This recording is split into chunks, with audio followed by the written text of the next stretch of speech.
All right. Good morning, everybody. Happy Saturday to everybody that's going to be tapping in with us this morning.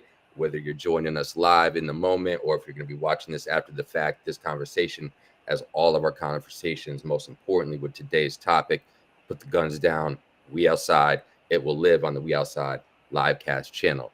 And as y'all could probably see, we have a very special guest, as we always do here on Saturdays. And we have the pleasure and privilege of having today's Put the Guns Down conversation with, of course, I'm going to say it, the legendary Miss Toy. For those of you that may not be familiar, Miss Toy Miss Toy is hip hop. When you talk about hip hop, I always say there's rules to the hip hop culture. There's a code to follow, and I always do my homework, and I've already known. I mean, if y'all aren't familiar, you can do it. Put your back into it. You know what I mean? Miss Toy is also today the host of the lovely radio show. So make sure after y'all are watching this, go ahead and tap in with her YouTube channel, her Instagram channel. We'll certainly, talk a little bit more about that throughout the conversation as well. Okay. For anybody that's joining us for the first time, Saturday mornings, put the guns down. I want to clarify something because a lot of people sometimes get confused. When this movement started with, of course, Terry C. Carney Sr., the writer, creator, producer, director of Put the Guns Down, A World Epidemic, we need to clear something for you. We are not against guns, individuals, all right?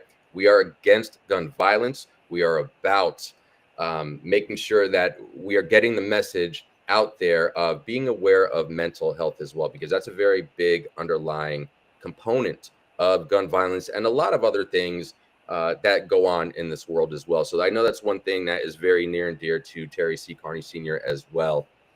So we're going to talk about it today, of course, with the lovely Miss Toy, hip hop artist, radio host, hip hop legend. I'm going to stop right there. And at this point, Miss Toy, I'm going to pass it over to you. That way, in your own words, you could just go ahead and let everybody out there know exactly who you are. And we're just going to start conversating from there. Hey, Mikey P, what's going on? It's your girl, Miss Toy. Of course, you know me from Militia, Burn, with Mr. Tan. That's originally what I started from. And then worldwide, of course, you could do it on the Next Friday soundtrack, Say the Last Dance, all that good stuff. Then I was signed, of course, to Universal, co-executive produced my first album, y'all. And, of course, I started my own label after that. So I am Go Entertainment, INC, and also Lovely Radio Show personality and owner. So of course we updated and we got a lot of albums out, you know. So that's make sure if y'all aren't spinning them yet, go ahead and do that. We're gonna drop that information in the chat here today as well. And we're gonna hop right into it. Very important message, putting the guns down. And how can we address these solutions? We've been privileged already. We've had Justified Smith. Shout out to the brother, Justified Smith. We've had OG Chili Chill. We've had Terry C. Carney Sr.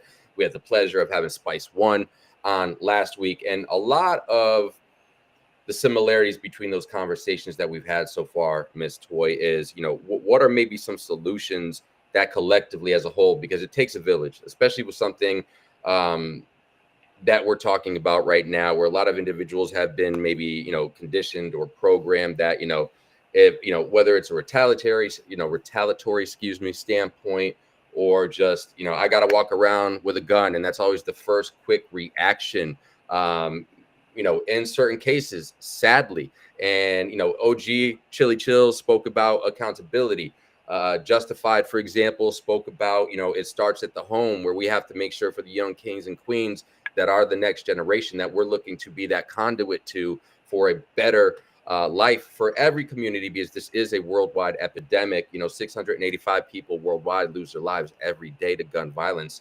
And that doesn't include the collateral damage that comes with that as well, or people that are not losing their lives to the gun violence, because there's a lot of trauma that does come with that as well. So if you can, where I'd like to start with the conversation today is, what are just maybe some initial thoughts that you have with respect to what we could be doing better collectively to continue to foster this movement of addressing gun violence and, of course, mental health awareness itself?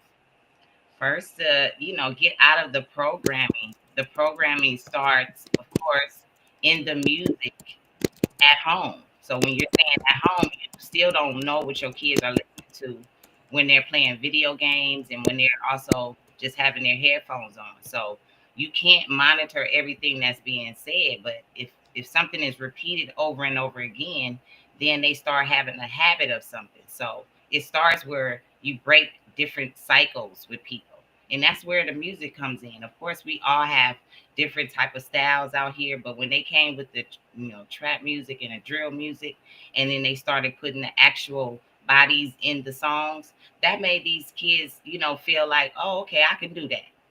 So if we were speaking positive, of course, they would think that they could do that too. But that's not what's being forced on the public or the kids or just the music industry altogether, because it's all about numbers and it's all about money. It's $1 million every time a body is dropped. So who's actually getting paid, right? And then who brought the guns for them to be able to use them on each other? And we all involved in some kind of way. We see our little young people around the corner from where we live, and we just speak to them. We don't know what they're going through. We don't know if they just committed some type of crime just to stay alive or what. But having these type of platforms allows some people to speak on things that they are not aware of in their own homes or communities. So thank you for having a platform to be able to speak about it, because then they do think, okay, well, they saying don't have a gun. No, protect yourself, have a license to carry, and do all the things you're supposed to do to be able to protect yourself legally to have a gun. But if you're just carrying a weapon and you don't know where it came from, that's who this is addressed to. So people need to pay attention to that. Go ahead, Mike. No, very, very much agreed. And there's a lot of things that you said there that we're definitely going to dive into. And the first one I'd like to, I brought this up with Spice One on our conversation last week, talking about, carrying legally, making sure you're doing it the right way. The thing that really blows my mind, and, sadly, I mean, this hits home for me.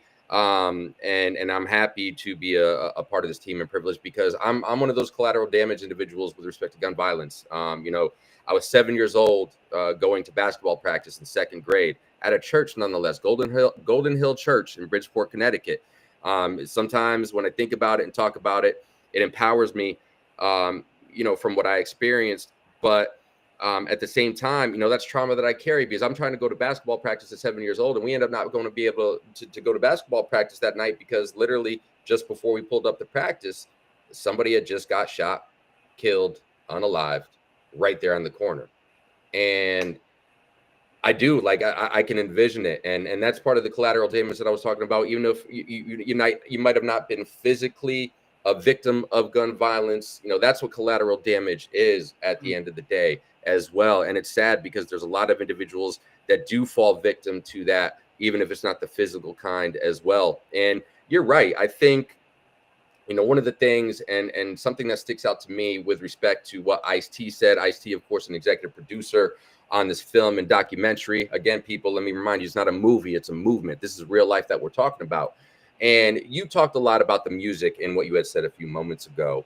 And, at the end of the day, a lot of people who are artists, they are going to speak to, a lot of times, what they grew up, what they experienced. And you talked about drill music, you talked about, ops music, they're calling it today, as well. And so many different names that you could ultimately give it. But where does that get somebody, right? And I think Ice-T said it beautifully, because, from that era, late 80s to early 90s, when the gangster rap really started to come out, that's what people were speaking about, because that's what they knew. And you hit the nail on the head. Money rules the world, people. That, sadly, that's what it is. And that's what these record labels back in the day, that's what they were paying for, because this is what people were going to buy. And, so that message continued to get pushed. And if you continue to push that message over and over and over again, it's like, I always use the analogy, if you tell, the most beautiful girl in school, that everybody agrees she's the most finest thing walking through the halls. But if you tell that individual that she is ugly enough times, it becomes habitual. Eventually, she's going to think, man, I am ugly, right? So when we talk about the programming that Ice-T was talking about in his drop, he feels that there's a responsibility to individuals, not that their intent was to have their message get to people where, again, these people get, celebrities get put on a pedestal, right? And if they're making money off it as well, the next generation is like, well, that's what I've got to do if I'm trying to make music off of, whether it's money, a business in general, whatever the case might be. So what are your thoughts when Ice-T comes out and says, I'm calling on my hip hop comrades because I feel that we have a responsibility and accountability, whether the intent was there or not back in the day when we were speaking on certain things, to change the narrative. So I'll turn it over to you. What are your thoughts on when you hear something like that from the OG's OG, Ice-T?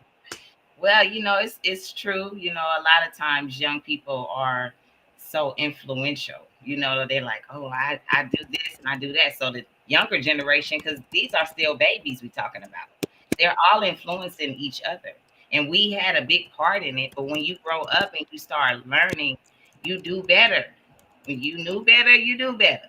So, the message is distorted in the beginning because they're looking at how to change my lifestyle or how to, upgrade my life from being, not having money to having money. The labels entice you with the money. So now you want whatever made that money, you're going to do that more. Okay. We understand that. But at a different point in your life where you start to see where the money coming from, where most of the money going, and you start having more involvement in your business, because we are a business, no matter if these kids are looking at us a certain way. Even when you fail in business and just go up there and get the $1 million advance and you never, reap any benefits after that, you don't own your publishing or anything, right?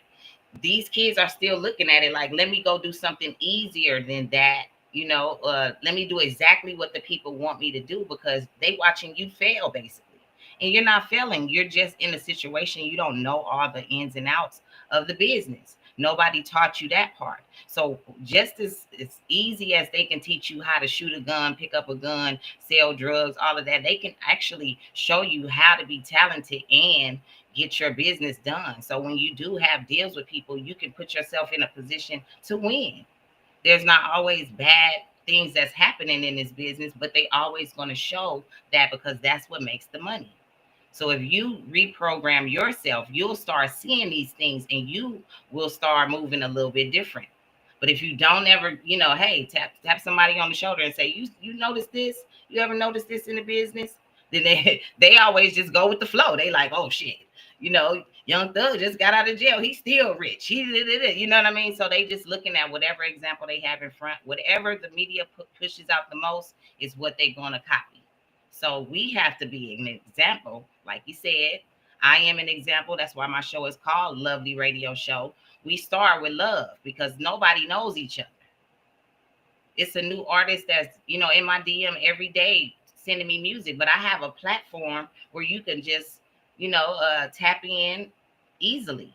It's free to be able to promote your music and to show people there are not always gatekeepers and people blocking you from doing this and doing that, because that's what discourages you and leads you back into the streets or to the streets. When people keep telling you no, it's something you're great at. So I see what's right. You know what I'm saying? When it does come down to it, what can we do now? We can't always, fix everybody else, and we definitely can't fix the past. But what can we do now to make things a little bit more comfortable, better, easier to learn, easier to see these things that weren't hard to do. That just was people conning us, you know? So the program is real. If you don't snap yourself out of it and nobody's around you to do it, you'll just be a part of it forever.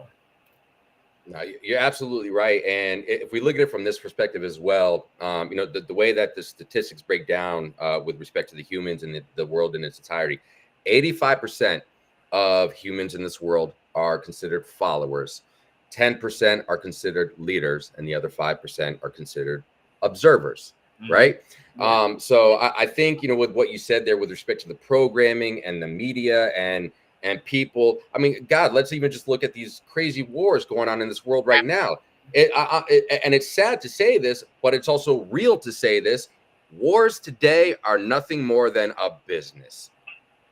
Yeah. We're talking about human lives and human well-being, and people are out here making billions of dollars off of starting wars or fostering wars or enabling wars because they're going to catch a big ass bag at the end of the day. And it's really, really sad. And speaking of the bag, as you kind of were talking about, and we're speaking right now in the moment with respect to any up and coming artist thinks that they have to go do what they see, whether you want to call it on TV or today streaming or social media, is that's what they have to do, because you said it in these words. It's the easy way to take if you're looking to get a bag. Just trend, just hop on a trend to what other people are doing and hope you catch that wave, right? What would be your advice to somebody? And when I say somebody, I mean a true artist who is doing it not necessarily for the bag, understanding that if you want to be an artist day in and day out, you have to have some kind of sustainability, right? Because I mean, minimum for an independent artist out there, you're probably, and I was talking to Miss Gina Tarantino the other day. And it costs on average about $3,000 a month, for rollouts, for marketing, for that sustainability as an artist to try and make a career out of it. What would your advice be to somebody who, as a true intentful artist that's doing it for the passion of their message, as opposed to taking the easy, quick bag? What would your message be to them as far as keep doing what you're doing with the intent, and maybe the why behind that message as well? Now, y'all know I do examples because I'm an example in this business, and I don't really give advice. My conversation is real life in real time. So the Lovely Radio Show turned into Lovely University, where we're able to pick each other's brains about what this business is doing in the current time directly. You know what I'm saying? So I am a A&R and talent scout of Maverick Global Distribution. So I have put out music. I have my own record label. So I am sitting here with an opportunity for other artists who don't know how to do stuff. The blueprint is right here. Do the music, register, make sure you have all your ASCAP BMI together. Make sure you have the producer's information, the artist's information, know the splits, know how to do the splits, and then transition into the distribution side. So there are ways you can, distribute your music and make money. And with the people that you're with, you can start there. So sometimes it's show them by example. I'm a lead. Yeah, I have music over here. I have music on Distro. I have music on Maverick. But I also have an independent gold record that I've been pushing. You know what I'm saying? And I am thankful. So thank you, KWAS, for the song Go Viral. I looked at the trends as well. In 2022, I was like, everybody is going, gun-ho on being viral. So I went in my lab and made the song go viral, and now it's gold. So thank you to everybody on TikTok who make the videos and, share the song all over. So if you're an artist and you don't have your music out, you will not be able to see all of these moments. And then when you go on viral, sometimes you're a music artist. People only know you for your viral moments. So you should have something set up. That way when they do start finding you, they can go to the music automatic. That's what they do. The world is paying attention to all of our fails, not really the wins, because they like, oh, okay, they did that. They don't even know that they're helping. Even when you're not even doing good, they follow you more. You get more numbers. So go to jail. Now they looking at it like you more popular than the artists who actually work hard in this business. So it's all a game, Mikey. I play it how I want to play it, and I don't give people advice, because don't come to me talking about Miss Toy said this. I didn't tell you nothing. Action speaks louder than any words that I can ever tell you. And if you haven't started at A, you will never get to Z. So it doesn't even matter what I tell you. But if you are following the steps and you talented as fuck, for real, you talented, get with your producers and start picking each other brain on how to make the music pop, because it's both of y'all that's gonna win, right? So with the information that they give you on TikTok for you to do them challenges, they gave you some information, right? And then you start going to challenges and everybody start copying. That's the same effort you put in whatever you want. The same effort. You learning something real quick and then you apply it. That's what I do every day. And that's what you have to do for anything that you're looking to do. You have to work at it day in, day out, because if you have that belief in yourself, like you were discussing there with respect to artists, or for that matter, anybody trying to do something or make a positive movement in the world as well, you have to continue to push that. If you have because, ladies and gentlemen, let me be real with you. If you're not believing in yourself, why should people believe in you? Why should people invest in you? And when I say the word invest, I'm not just talking about dollars. I'm talking about, the blood, sweat, equity, tears that go into the things behind the scenes that nobody will ever see unless you're putting a documentary together in the background while you're on that journey, right? They're not going to know that. They're just going to think, oh my God, this person just popped out of nowhere. Nah. There was a lot that went behind that, right? And I think there's an opportunity as well with respect to talking about changing that narrative, right?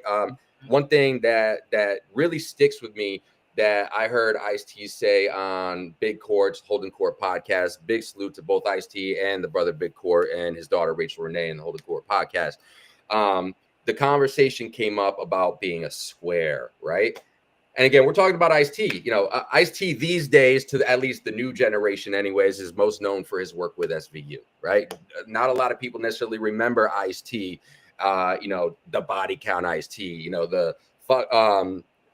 everything that he did musically, which he's still doing, by the way, people.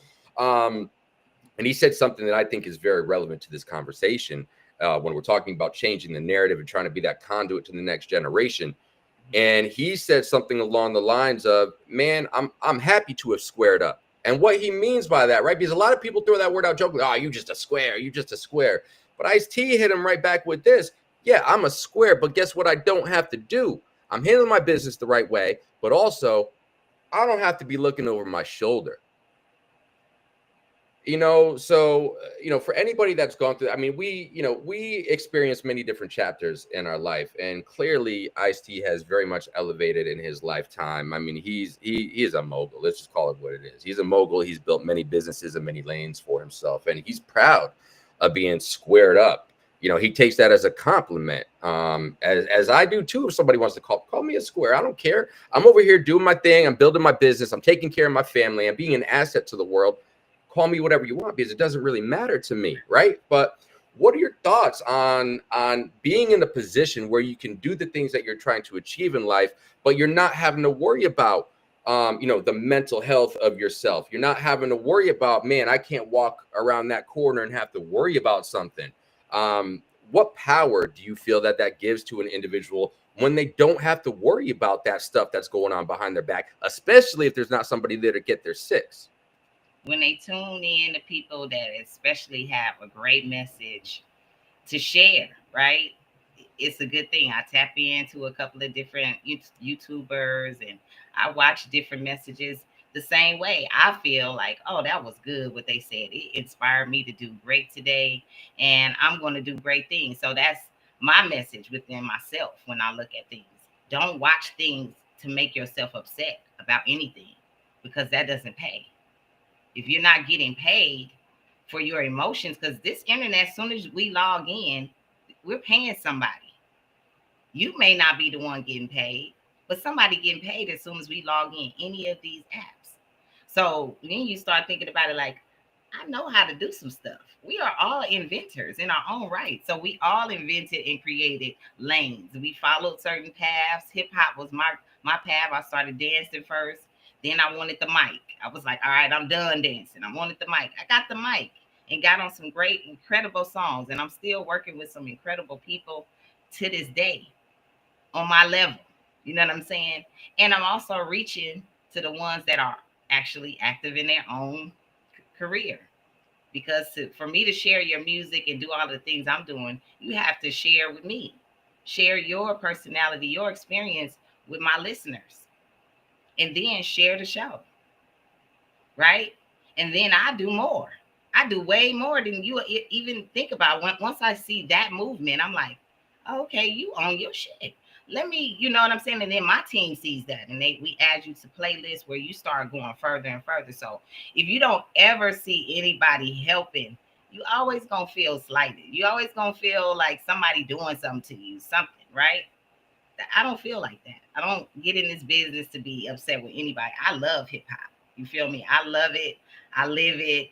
I've got accolades that I didn't even think that was possible for women at the time. And then just, recently, all the women that ever wanted to do music got a chance to get in the music business and break records, charts, everything that you can think of. You're not limited to anything. Guess what? Everybody have a time. Everybody has a time to shine.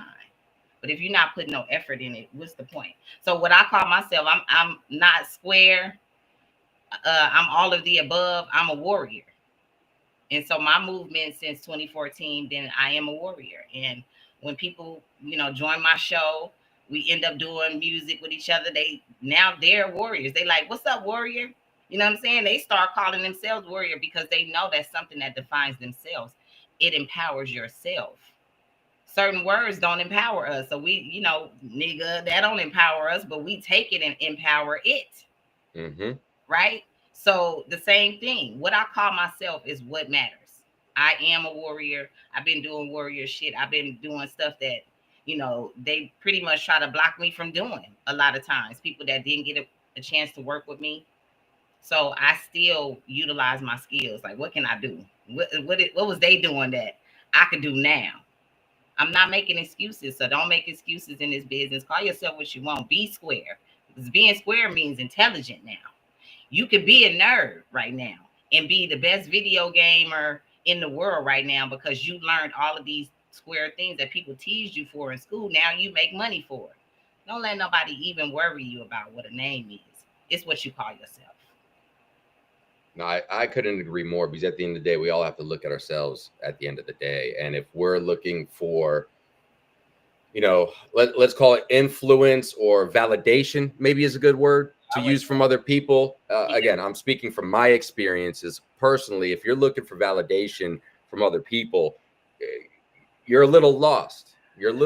And I think there's very much ways to find yourself. And I think one of those most important ways where you can start is you've got to be aware of yourself, and you've got to be real with yourself as well, as far as what do I really want out of whatever it is that I'm looking to do or looking to accomplish. Because if you have that empowerment, I've given that to myself, as you have, very well put it there. You control everything at the end of the day. Yes, at the end of the day, there's going to be some influence, whether it's from relationships or what you're seeing on the streaming app or TV. But at the end of the day, everything, I'm a firm believer in this because it's true. Everything that we do in life is a choice. When we're talking about, before he said it, everybody got choices, right? Yep. And the crazy thing is, like, when we talk about like gun violence or retaliations, like, all right, something happens, and one of your family members, one of your boys, whatever the case might be, something happens, right? And the first initial instinct is very much, I just gotta go. I gotta go do this now, just because. Well, first off, where did that just because come from? Because let's think about the consequences of that. We talked about earlier, yes, there's the unaliving of people, there's the collateral damage, there is the likelihood and the high percentage that you're going to get caught at some point. And what does that mean? You are going to be confined to four walls that you did not necessarily. Some people think, well, I didn't have that choice. Well, you made the choice that put you in between that 6x9 or less of a wall in some cases. So it's a choice to say, well, this happened. Now I got to go do this. And then you start to act on that thought. That's a choice. Well, I don't have a gun. Now I got to go get a gun. Finding out where you're going to get that gun, it's a choice. Going to get that gun is a choice. Paying for that gun, it's a choice. I could keep on going. There's about 15,000 different choices that you make between that initial thought to actually going and executing on what that thought was. And, to the programming that we were speaking about earlier, the programming allows everybody to skip all the choices in between. You get that thought, and this is what I got to do. They're not thinking about all the in-betweens, and most importantly, they're not thinking about that collateral damage. And I'm not just talking about the victims themselves or the family members of those victims. You and your family end up becoming collateral damage as well, because at the end of the day, what good are you to your family, or the ones that you call your family, or the ones that you think have love for you when they really want nothing from you other than what they can get from you?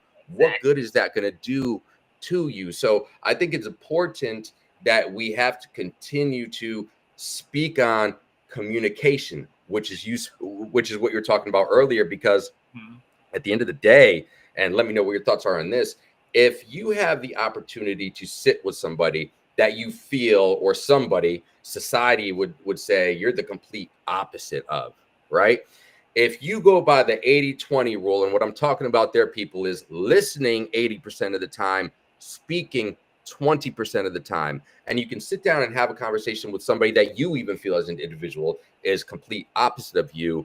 My feeling is, if you can truly have an intentful and intelligent conversation, that you will actually find that there are a lot of similarities between you and that individual. But the programming and society has told you, because I look different, I dress different, I speak different, we're just the opposites, and that's just what it's going to be. So how important do you feel that the communication process, specifically in that scenario where society tells us we're different, let's just use you and I, because we're having this conversation today, we're different, but we're sitting here having a communication process about things that hit every human being in the world: gun violence, and in some way, shape, or form, mental health awareness, because that's a big umbrella term. There's a lot that falls under that. I mean, we could probably start a series just on mental health awareness itself if we're being real. How important do you feel the communication process is when you're sitting down with somebody that you're maybe just meeting for the first time, or in general that you're trying to understand who they are, and what maybe pain lives in their life to make them think in such a way that they would want to go harm somebody else, especially if there's not really a true legit reason other than having to defend yourself if somebody's coming to you and you don't have a choice but to defend yourself or those around you in that scenario?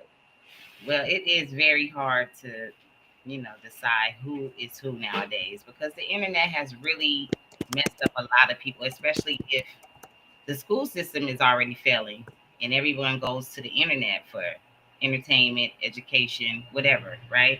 And then they just look at everybody like, okay, they're opportunity. I don't look at everybody like that. I do the love thing first. Like, unless you just look like a person or I've been given some information ahead of time, I'm not looking at you to be the villain of anything, not even your own villain. Until I start hearing more of a conversation about you, then I start deciding, if everything is always messed up, it can't be fixed. I can't. You know what I'm saying? Within our first 20 minutes, or if we got to talk with each other for a long period of time, and that's where your conversation is, I kind of feel like every time I talk to you, I have to tell you everything gonna be good. You got to ride this out. I'm always feeling like I'm saying that, and I don't get that back. So your level and my level are two different things, because I'm on this wavelength where I'm always bigging myself up. The people that's around me, I'm like a cheerleader for all of us. Until I see that you're a complainer or someone like that, and then I'm gonna talk about that, because eventually you're gonna hear that. You're gonna hear about the whispers and you've been acting like this. You're supposed to, because it's no way that you don't understand that your negative energy that you keep saying about people every day, is wearing other people out. It ain't wore you out yet, you know. So yeah, I do look at people a certain way. I don't, judge first. I start to have that judgment, as people should, because I have to protect my energy. I don't know what people thinking. I don't care. I give a fuck if you think I'm talking about you. Guess what? I protected my energy away from you. Now I have to speak that into existence to someone else who may need that, because now they're exhausting too much energy in you. So no, it's people that have been around me that had to, you have to spring clean in this business. And like, you have to do your house every season. There's something that's going on. You do have to shake the table. You have to. I bring my own table to the table. So it's like, why am I going to let people sit with me and disrupt all the other artists who really genuinely want to come and learn about this business? I didn't get that opportunity. I actually was around some greats and I paid attention. You know what I'm saying? Being on the Up in Smoke tour, watching Dre bring everybody together, no incidents. The only situation was the intro of, the whole show of Snoop's and Dre's introduction was of shooting and all of that, which that should have been a lesson to the people who put things on the screen for us, because all of this drama and shooting is only making people think that that's what's going to happen after the show. Yep. But really, everybody was so excited to see Eminem and, Snoop Q, Warren G. Like, I can name everybody from the West Coast and myself every night to where it was no incidents. That is possible. It's possible because you doing the work. But if you go out there and you got all of these beefs, the internet made it a whole different game, right? You got all of these beefs going on, and you don't go and settle any of these beefs because all it is disagreements, and we're all embarrassed to say that we're wrong. But we're adults now, and everybody want to tell you how old you can be to rap, how old you can be. Well, how old you got to be to take accountability for your stupidity? How old you got to be to do that? Preach, queen. That's a fact. A gun don't make you tough. I'm the same age as hip hop. A gun don't make you tough. I've seen all the different elements and levels and, you know, part of the game of this. So it's like, that didn't ever work. We lost Tupac, we lost Biggie, we lost people to gun violence that was unnecessary when we're doing music. So our feelings get hurt, and everybody feel like they got to be the toughest. But when you get out of jail, you see how you celebrated more than somebody graduating or somebody actually having an anniversary and been together a long time or a birthday. They celebrate a felon, a criminal more than they celebrate the people who actually out here doing the right thing. So of course it's an upside down world, Mike. I can't help everybody. Correct. So I don't. Correct. And the messages that you're saying here now, the messages that you share on the lovely radio show, the messages that you might just be having in the backgrounds with people that you are giving the right energy to because they're giving that back to you as well. That's what we can control, right? You know, when people talk to me about your music, you know, music in general, like I tell people like, listen, I know I'm not making music for everybody. I'm just simply in general making the music first and foremost for me because it's authentic. It's my story. It's my background. It's things that I would stand behind or speak on in hopes that somebody can maybe learn something from that could benefit and bring value to their life, right? So I can't care about the people that my message is not meant for because they might be in a position right now, and you kind of touched on this right now just a few moments ago, where they might not be in a position in life where they have the bandwidth to receive that energy, right? You talked about energies and having to do some spring cleaning at sometimes. It's necessary. It's necessary because there's 100, you know, let's look at the number 100 real quick.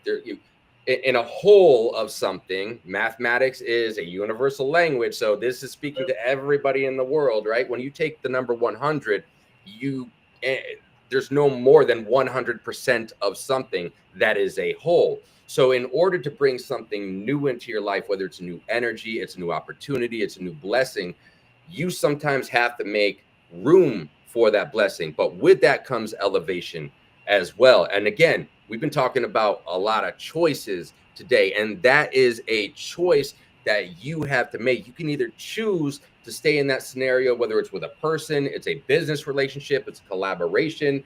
If it's not benefiting you to the way that you need it to be, well, guess what? You have a choice to remove yourself from that scenario, right? And one thing that you said there with respect to the Up in Smoke tour, which I won tickets off of Hot 97 to go to the show. I think it was Newark, New Jersey, because we're talking like 20 years ago or something like that. So I still have that concert on DVD. One of the probably the greatest concert I've ever been to. Honestly, I've been to a good amount of shows.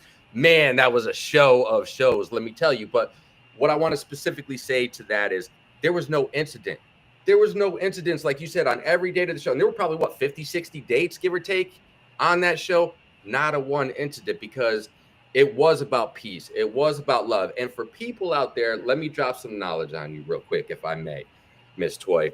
Hip hop, for those of you that don't understand where hip hop originated from, it originated from empowerment. It originated from taking back that power. It originated in having peace for other people. So much so, shout out to KRS-One, 2025, the Hip Hop Declaration of Peace was put into the National Hip Hop Museum in Washington, D.C. It first was presented to the United Nations by KRS-One and team in 2021.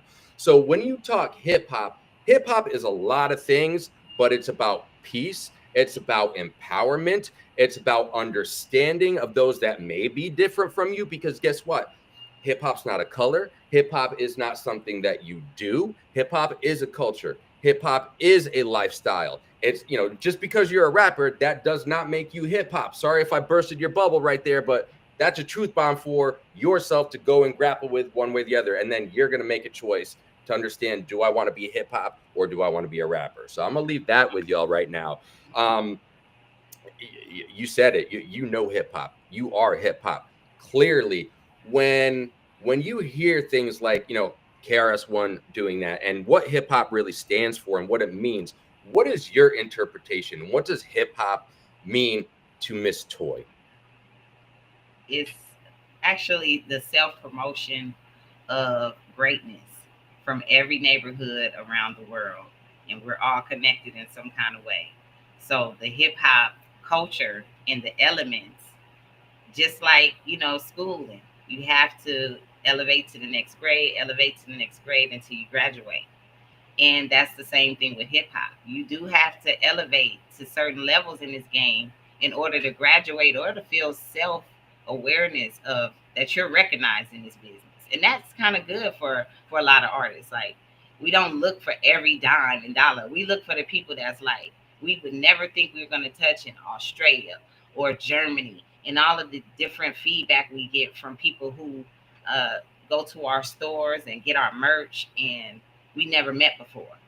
That's an inspiration to us because the people around us know we've been doing this over 10, 20, 30 years, and they don't have the same love or the same support. So seeing something outside of your own community and being able to go there and not even have to be there, it should be something that's like so powerful to you. It's almost magical. It's like, how did this happen? And through the music, you just never know just how the internet came in, and now all of our music is on all of these platforms. Whatever song you want to put behind your video, you can grab you could do it. You can grab whatever song you want and have that accessible. And then you're actually helping the artists and don't even have no, ties to them really. And the labels hate that because they don't want you to get those numbers. They want to control that. So me being independent after having a major record deal, it's like one of the most empowering things I could have done for my own self and my career and other people that I work with to see. Because when I work with, the majors, I got some great connection, but I also came with great connections. I had Mike City on my album already, who's done great things to the culture, for the industry. Sunshine Anderson, Carl Thomas, just a lot to name, in myself. He's actually the producer of the song Work a Twist that E40 is on my That Girl album. And then 2020, he said, the game is changing, Miss Toy.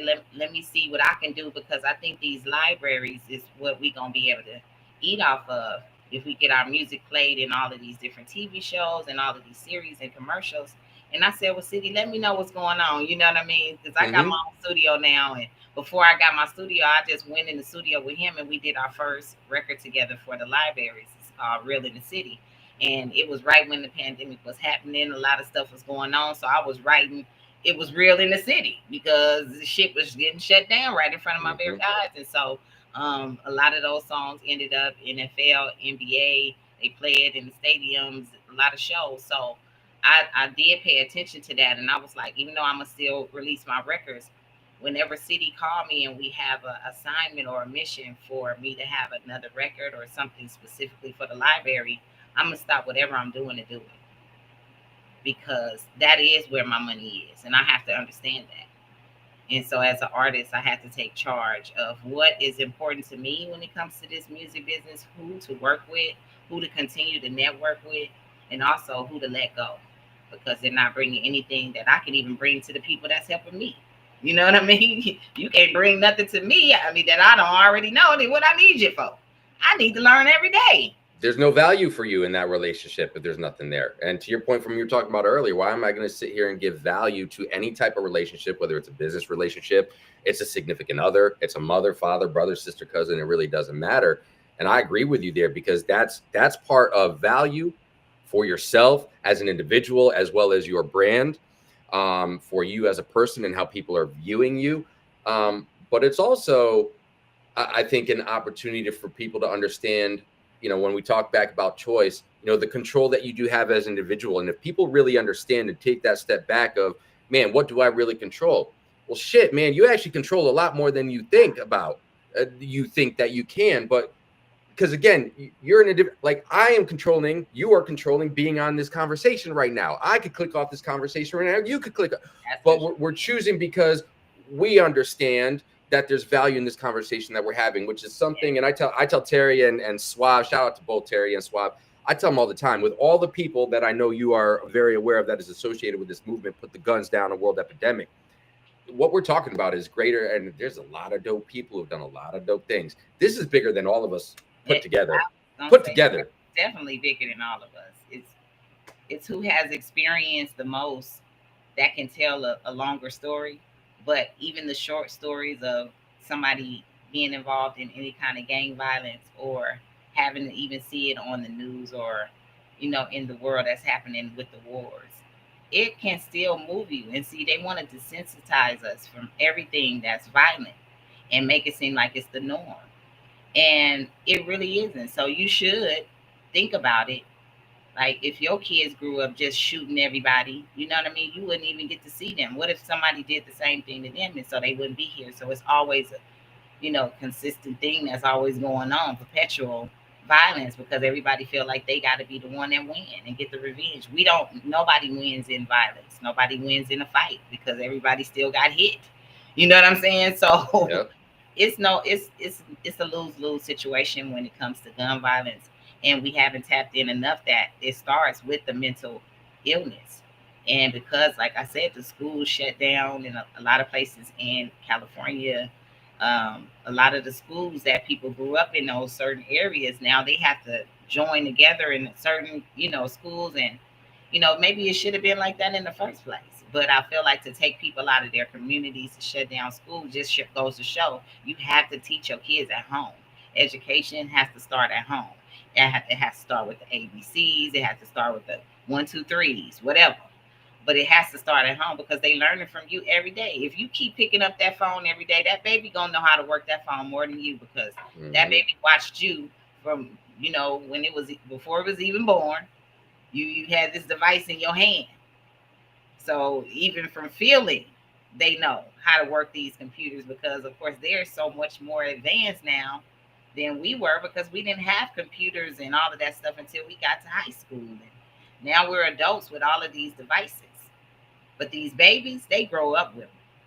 So if you want to have a regular child and not have to worry about too much, don't give it to them too early. Then that way you'll be able to see them develop their own personality. If they watching the internet, they won't have a personality. Yep. They don't have their own self to look at because they're looking at everybody else. And the black mirror is real. Whatever you see on the other side, it's not gonna be you, but that's what you want to be. And I've never, if you listen to my That Girl album, the song I have with Nelly and the Saint Lunatics was "I Want to Be Like Me," because I was having deep conversations with the label, the management behind the scene, and they wanted me to be something that I wasn't. And I wasn't, I'm not a video vixen. I'm not one to sell sex. I can be sexy all I want, but that's not my message. And so me going against that made them portray me as a bitch or as somebody who was difficult. And all of these women are easy now. They get going here easy, but guess what they don't have that I have? My publishing, my rights to everything that I own. So I'd rather be difficult. You understand what I'm saying? Label difficult than easy in any aspect in this business. It's not easy. This conversation to set up wasn't even just easy. Everything got to be, I need to know who I'm about to talk to. Of course. I got preparation from Suave. I got, understand what I'm saying? It was a trail that was led, and that's how we got here. And that's with everything I do. So I need to understand first. If I don't understand, I'm not doing it. So I do understand that gun violence is really a big thing. It's been a thing since I've lived in California, and I'm from Chicago. I grew up and they called it Chirac. So I grew up in two of the most notorious places for gang violence. And my message is still not to go harm anybody or do anything. So like I said, I'm an example. If I could be an example, great. Don't do it how I do it, but you do it how you want to do it, you're gonna be in jail. or the casket. It's your choice. No, you're absolutely right. And I think choice is becoming a theme of our conversation today, to be honest with you, because what I really loved about what you said there is that you said something that literally I've got tattooed on me versus me, right there. And that's what you're speaking about when it came to that label. It's what I want for my brand in your scenario. And if you want to consider me difficult, that's fine, because that's somebody in that scenario that you're talking about, the label trying to control the narrative, right? And trying to take that power from you as the individual and the brand that you're building, the message that you do want to put out there. When it's coming from your mouth, you want to make sure that the message is correctly put out there. And it's not like a game of telephone tag, right? Like back in the day where it's going through so many levels and, you said this, but by the time it gets to the ninth person on the call, it's something completely opposite from what you said, right? And another thing that really struck me from what you said there with respect to choice, you made the intentful and conscious decision with respect to growing up until I think I saw you, about 11 or so, from when, give or take, when you moved from Chicago to Sacramento. I've moved from Chicago to Inglewood, and then Okay. When I went to high school, I got kicked out, and that's how I went to Sacramento. Got you. Okay. I know about the hood. You understand what I'm saying? Yes. And but you could have very easily, with those three specific places that you mentioned, could have very easily fell into that narrative. Yeah. But you didn't. You made a conscious effort to control, and choices to control what's going to happen in your life. So how do you feel, with the experiences that you have in life in general, the entertainment experience that you have throughout your career as well, how do you feel making those conscious and intentful choices along the way has helped you get to be not just where you are, but most importantly, the human being that you are? Taking the chance of being Miss Toy in my 20s, because of course they always look at Miss like that's some, older thing. I looked at it like, nah, my name's Toy. You know what I'm saying? First of all, so Miss Toy was like, I want my respect first. I'm gonna show y'all what I could do, yes. But as a woman coming in this male dominant business, I would like to have people that I can actually, work with consistently, and I have to worry about, like she said, looking over my shoulder, right? So I had that opportunity being Toy. You know what I'm saying? So it's like, okay, we traveled through all of this stuff, and now, respectfully, I look at people that I've done business with, and they still call me and be like, Toy, what to do? And I'll be like, damn, how did they think I know? You know what I mean? So that respect, like I was looking for, is given.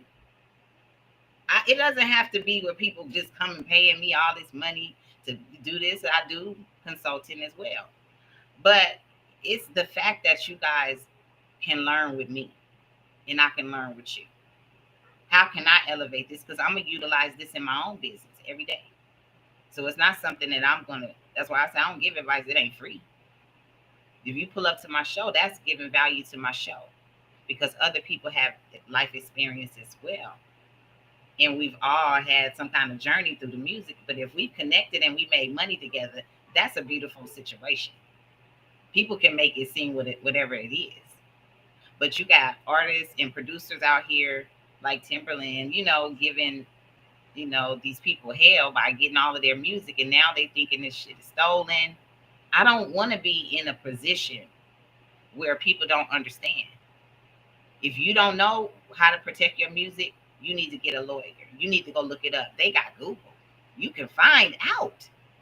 Don't always rely on other people. And that's one thing that I love, about my team. We don't always rely on other people. We have conversations such as this, and it helps us expand our minds and challenge the system enough to go and get a win. A small win, a win is a win. And those small wins will add up to something. If you make the right choices to do so. And I like what you said there about having a team, right? Because that is so true, and especially when we're talking about business, right? I live by a couple different sayings, but this is one of the most important ones for me. I'm not one of the most intelligent people in the world, but I am one of the smartest, because I know how to utilize the resources around me. I know I don't know everything that there is to know, and there's too much. There's too much to know in this world for anybody to say, I know everything. I'm sorry. I'm going to tell you right to your face. That's a lie. That's a lie. But that's why you get with the right team members that at least have some kind of foundational alignment, right? Whether it's with what you're talking about and what you're looking to build, whether it's talking about a foundational alignment and understanding that, hey, we might have a different thought process on the same thing that we're trying to do, but where are we maybe not connecting? Well, guess how you can fix that? Communication. It's that simple. If you're willing to understand that and accept that you don't know everything, that's a small win, because those small wins will lead up to those big wins that we're talking about as right. And that helps you continue to make the choices that you want, but it also helps you control that narrative that you're looking to do. As well, whether it's at that community level or even on a grander type of stage, right? And I think that's where it starts. I mean, we talked about a couple different things that we had talked about previously on this specific Put the Guns Down, a World Epidemic segment. Every Saturday morning, we pop out here at 10 a.m. Central Time, and whoever we're privileged enough to have, whatever respective time it is there. So I appreciate you again, being up and early on the West Coast, with us this morning. Community, right? Chili Chill talked about it. Justified talked about it from the stands. Something that you mentioned earlier. In the home, it starts with the home, right? You mentioned video games, and one that I think is very relevant every time to this conversation, GTA, where the hood is being glorified, going up and beating up prostitutes or robbing that's being glorified. And then somebody sits here and it's like, oh my God, GTA is making. Like, think about it. The new GTA isn't coming out until next year. I think I keep enough of what's going on, especially when it's relevant to the conversations that we're having or anything relevant to what I consider my brand, right? And not because I'm looking to go play GTA, because that's not what it's about, but it helps these type of conversations, right? Because when you look at it from a parental standpoint, and this is the people out there, whether you have children or not, because this is where the community comes in. Right? Justified talked about it from the standpoint that you have control, or we like to think that you're trying to have control over your household when you're a parent in your own household.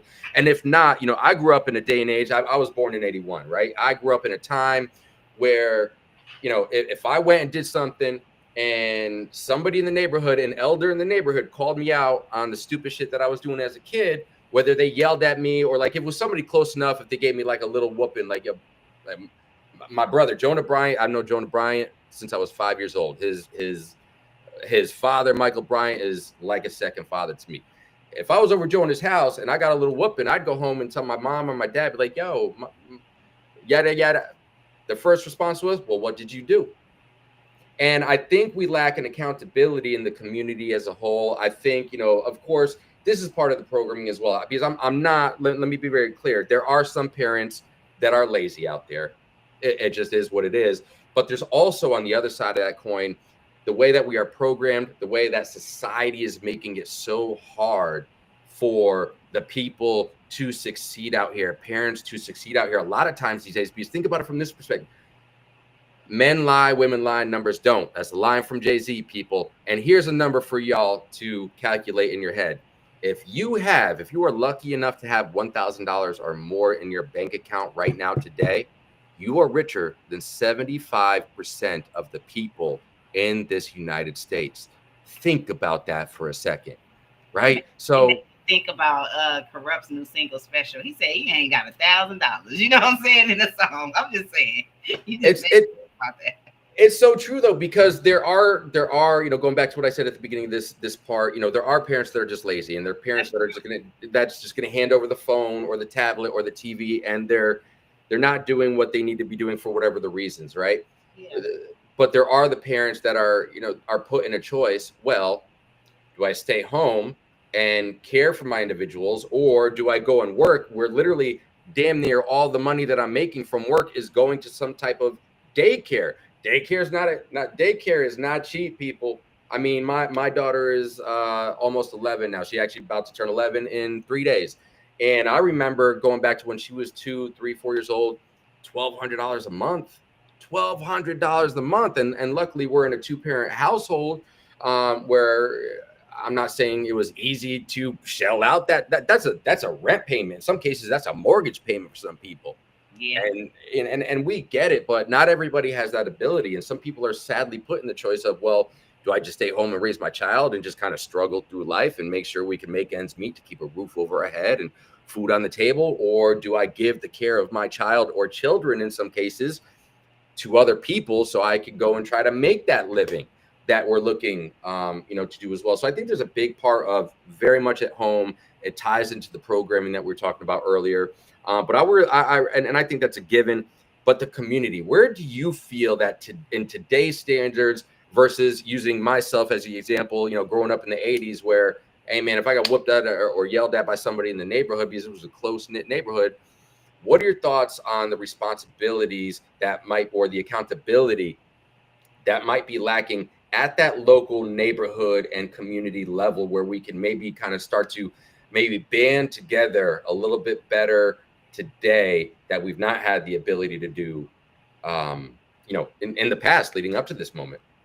Well, it takes the village, and I feel like if you're not connected with all of your family members to be able to go to those family member, reunions and sit with the family for at least a week, that's the first community. But people, they miss it a lot, and they don't realize that these are your people, these are your ancestors. They came from you. This is your bloodline, and when you're in a community with each other, people can check you. The big cousins check you. The grandmothers. Everybody has something, some way of correcting each and every one of us. And if you don't get that, you know what I'm saying, and you get that in public and people trying to correct you, you be like, you ain't my mama. You can't tell me what to do. With your mama should have went to the family reunions where the cousins, the aunties, we all check a cousin. It ain't been a family reunion I've been to that I ain't had to check one of the kids. Because my cousins I grew up with and they kids running wild, that wasn't acceptable. And it's not gonna just fly that smoothly now, because I don't want anybody to have to live in the past how we did. Of course, it's today, but respect still goes a long way. And when kids running all over people's feet, grown people, and doing all this stuff, somebody needs to say, "Hey, stop all of that running, because you gonna hurt yourself, and plus, there's other people in here. What's wrong with that?" That's the thing that's missing in today's society, in the rap business, people go to work now, they have great jobs. They will rather sacrifice that job to do a TikTok video that they can do on their way home. Yep. So nobody has a sense of responsibility or what to respect other people's stuff. You at work, they giving you a check. And you get on the internet and want us to be mad at the boss because you acting like they bullying you, to where this person comes back with a knife, not a gun, but and takes her manager out at McDonald's. So it's mental health awareness 365, and everyone should be aware of the people that they're hiring. The people, if you fire them, you have to do it a certain way. If you understand what I'm saying, it's a sad day where everybody has to be on pins and needles with adults to do regular everyday stuff that we have to do. We won't survive if we don't work. We won't survive if we don't communicate with each other. It is a community, but it does start at home, and you have to know where you come from, and people have to stop lying and believing the programming. That's it. So true. That man, that is so very true there. And something that you said, kind of leads me to this. You said we have to be aware, which is the underlying issue here, mental health awareness. I want to touch on something that Spice One and I briefly spoke on last week, and it's very relevant. Think about it from this scenario, people. When you turn, depending on the state that you're in, the county, whatever the case might be, but the general known age is the age of 16. When typically it's a big birthday for most people, sweet 16s, yada, yada, yada. But a lot of that comes with the opportunity for young kings and queens to get what? Their driver's license. Guess what you have to do in order to get a driver's license? You, in some states, sometimes you have to go to school. Sometimes it's mandated that you have to go to school, driving school, and get that driving education, because you are getting in what could be utilized as a weapon. I mean, 2 weeks ago, unfortunately, out in Hollywood, out that way, there was somebody that purposely took their vehicle and drove it into a large group of people, 37 plus people at least suffered minimal injuries. I don't know if anybody, and I hope that nobody lost their life. But that's going to be trauma, right? But when we talk about vehicles, you have to get a license to drive a vehicle, because that can kill people. That can kill people, right? And Terry C. Carney, who's tapped in with us, shout out, brother, for tapping in with us this morning. Everybody, please share out this message. We are talking about saving human lives. We're talking about the underlying issues of gun violence and a lot of other issues in our lives that starts and begins with mental health awareness. All right. But this is what I want to talk about real quick, because we're talking about having a license to go drive. Okay. However, utilizing that as a weapon, which some people do. I just spoke on that. When you go get a gun, for anybody that's legally, and we're talking about legally obtaining a firearm, which is your Second Amendment rights. Okay. We're talking legally here. What do you have to do? All you have to do is fill out a piece of paper, and if nothing comes back on that background report, you're good to go. But the really crazy thing is, to me, is unless you've been caught, we don't know. We don't know if that person is fit enough one way or the other, whether they're mentally there or not to carry a firearm. We don't know what they're going to go do or what the intention is of that firearm. So my question is, and this is very much for anybody watching right now. I'm curious to hear what your thoughts are, Mr. I'm definitely curious to hear what your thoughts are on this. Why do we have a driving test to get behind a car, yet we have no kind of mental fitness test or test of any kind to legally obtain a firearm, a weapon which can be utilized to harm other people, to harm yourself? All you have to do is write a couple lines of your information, where you live for the last 10 years or whatever, and they're going to do background check. And as long as your background check comes clean, well, here you go. Here's an AR-15. Here's a 9mm. Here's a Glock 40. Here's a sawed-off shotgun.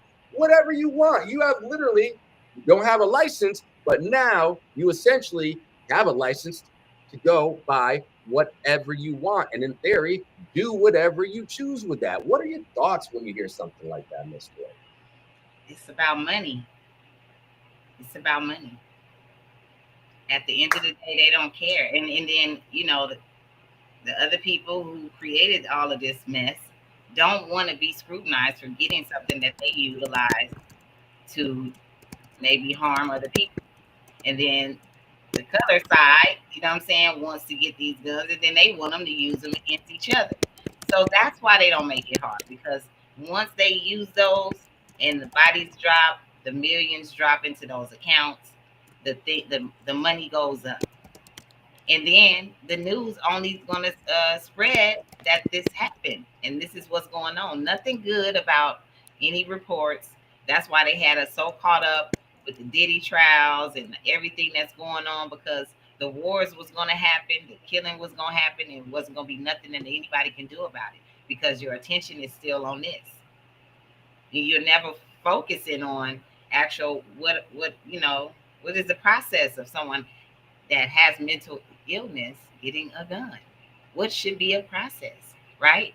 Should there be an exam? Should there be, like, if there's a physical driving test, like you're saying, and there's something that has to be done, a written test, why isn't there a test put in place now that we see all of these shootings in, right? No one wants to fix the problem. They want the money. Mm-hmm. So we know the problem. We can see it. What can you do, though? You're right, because it is money, and a big part of that is the NRA and the people that support the NRA, because they're getting their dividends off their investments of back in the NRA. And again, let me be clear, people. I said at the top of the conversation, we are not against guns. Let's be clear there. We are against gun violence. We are about finding better solutions to where we can take the number down from 685 people worldwide that lose their lives due to gun violence. That's not even talking about the collateral damage.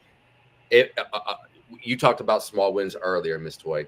A small win is taking that number down from 685 to 684 to 683 to 682. That's a win. How can we do that? We can do things like that. And, you know, we talked about earlier as well, value and investment doesn't necessarily always come in the form of money. There was once upon a time in this world that we live in, way back when, where there was no such thing as this piece of paper called money, or bank accounts, or wire transactions, or bitcoins, or this coin or that coin. There was something called a barter system, right? There's something of value to information, knowledge, experiences that you can bring to the forefront. So when we're talking about it takes a village, when we're talking about saving human lives, when we're talking about mental health awareness, why can't we take all of these resources? Because I promise you that there are enough people out in this world that this village and this movement continues to grow.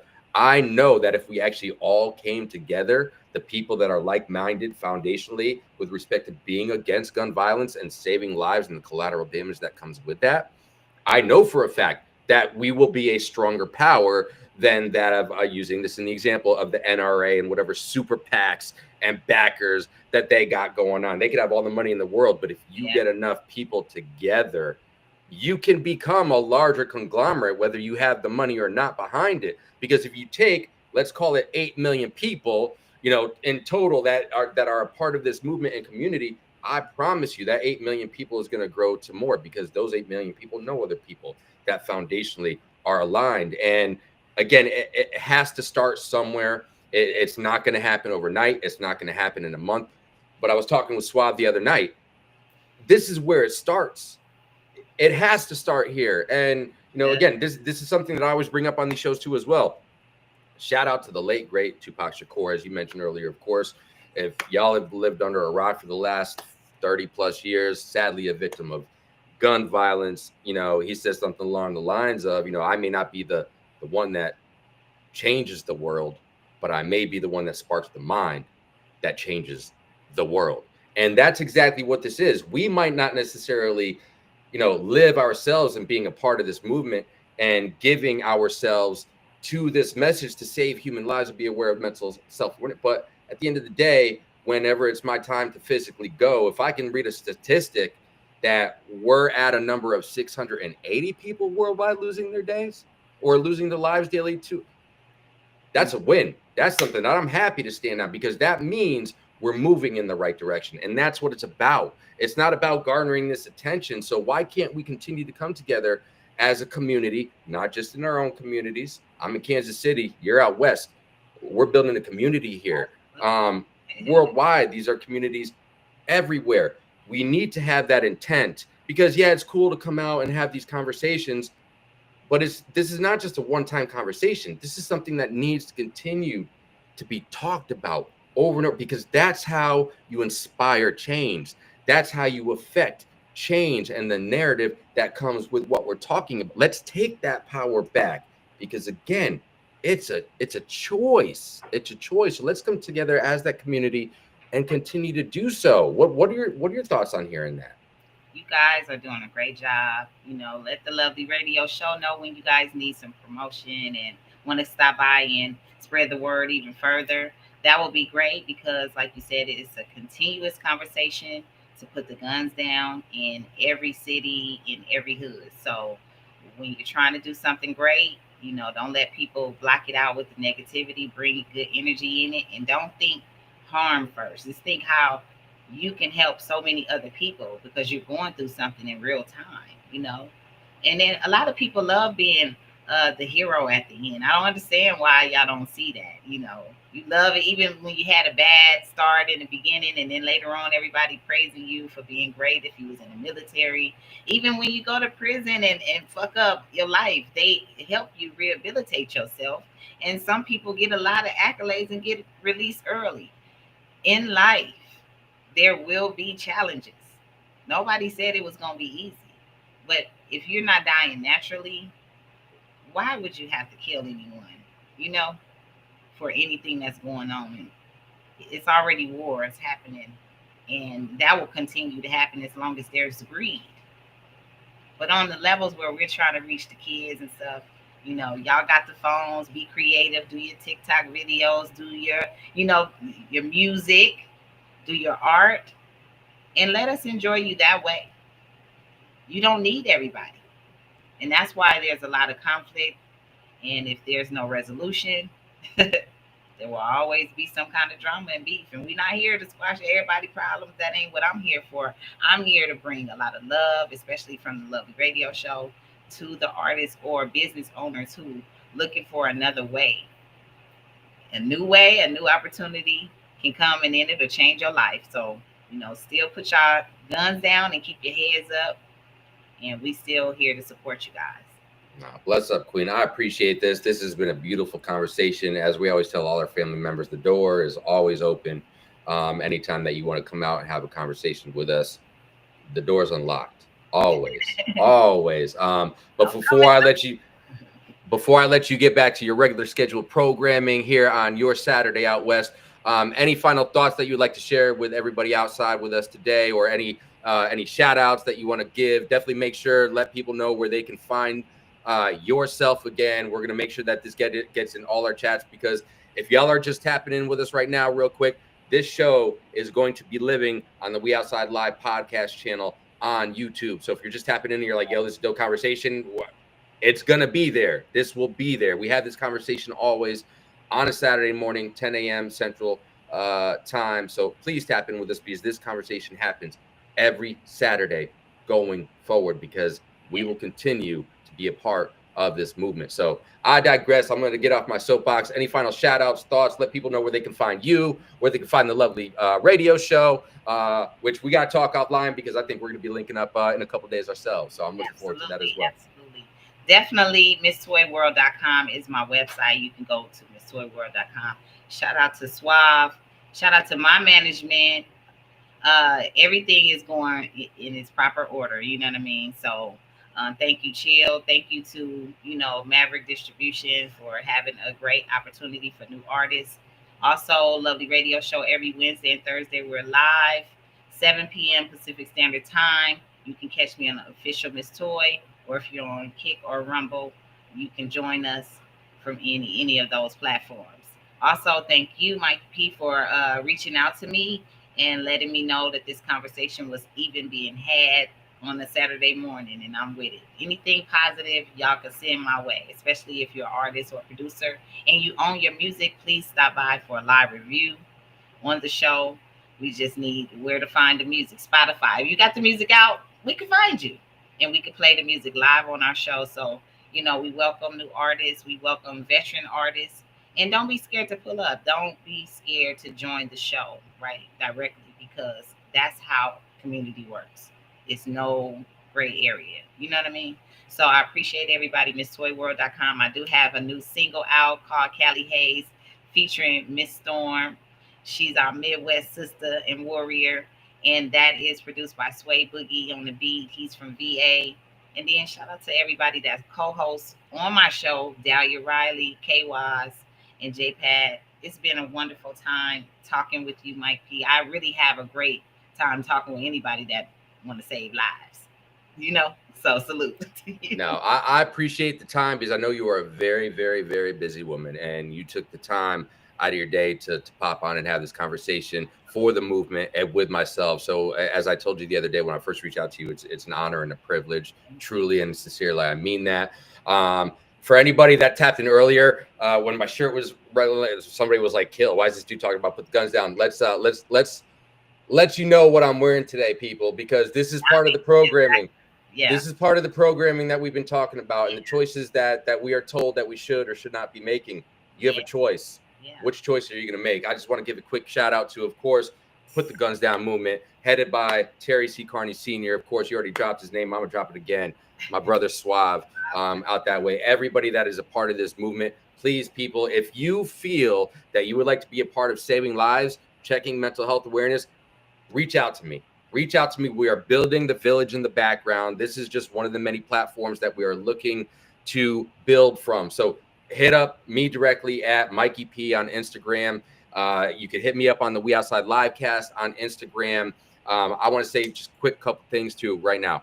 Free my brother Monster Yo, free my brother Jay Burton, and free my brother Prentice Banks, and anybody else that's got caught a raw deal like them, because again, that's also part of the programming and the corrupt system that we live in. And that's, as the youngins say these days, no cap on that, straight up, because we live in a corrupt system. So let's take that power back that the beautiful and lovely Miss Toy was talking about earlier. So, Queen, truly nothing but blessings. May they be bestowed upon you over and over and over again. You are a great human being. You are the epitome of hip hop, and you are a light that young men and women alike need to be paying attention to. So I'm gonna make sure that all of your information gets shared where it's gonna live permanently on YouTube. And again, that's exactly what this conversation is gonna live. So again, we appreciate you. We thank you for your time, and I will definitely be talking to you soon. Thank you, Mikey P. Appreciate